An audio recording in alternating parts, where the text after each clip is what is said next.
మనం వెధవాయత్తం చేసి జనాల్ని వెధవలనుకుంటే ఎట్లాగా? 2 సంవత్సరాలైంది ఈ ప్రభుత్వం అధికారంలోకొచ్చి. రిషికొండని ఎవడాపమన్నాడు? ఋషికొండ ప్యాలెస్ ఇప్పుడు రిసార్ట్‌కి ఇస్తామంటున్నారు. మరి ఇదే పని ఎప్పుడో చేయొచ్చుగా? నెలకి మాకు భారం అయిపోయిందన్నారు. ఎవడుంచుకోమన్నాడు? ప్రభుత్వం నడుపుకోవచ్చు. లేదా రిసార్ట్‌లకి ఇచ్చేసి ఉండొచ్చు. ఇచ్చేస్తే 2 ఏళ్ల నుంచి డబ్బులొచ్చేది గదా! అహంకారంతో, అభిజాత్యంతో జగన్ పేరు ఎక్కడొచ్చేస్తుందో అది పనికిరానిదని చెప్దాం అనుకున్నారు. ఆ పైన సూపర్ లగ్జరీ అన్నారు.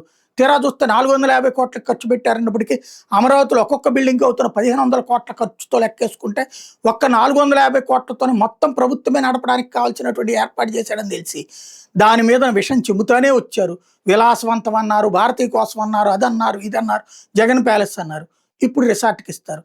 ఏడాదికి నెలకి 25,00,000 రూపాయలు చొప్పున ఏడాదికి ఎన్ని కోట్లు నష్టం జరిగి 4 కోట్లు. 2 ఏళ్లకి 8 కోట్లు. ఈ ప్రజాధనాన్ని మీ ఇగో కోసం కదా నాశనం చేసింది. అలాగే దాని మీద కనీసం ఏడాదికి నెలకి ఒక ₹1,00,00,000 డబ్బులొచ్చినా ఎంతొచ్చుండేది? 12,00,00,000 రూపాయలు. 24,00,00,000 రూపాయలు. అంటే అంత నాశనం చేసినట్టే గదా! వచ్చేదాన్ని నాశనం చేసి ఖర్చు పెట్టించిన పాపం ఎవరిది? రాజకీయం కోసం కాకపోతే ఇంకేమైనా ఉందా ఇందులో?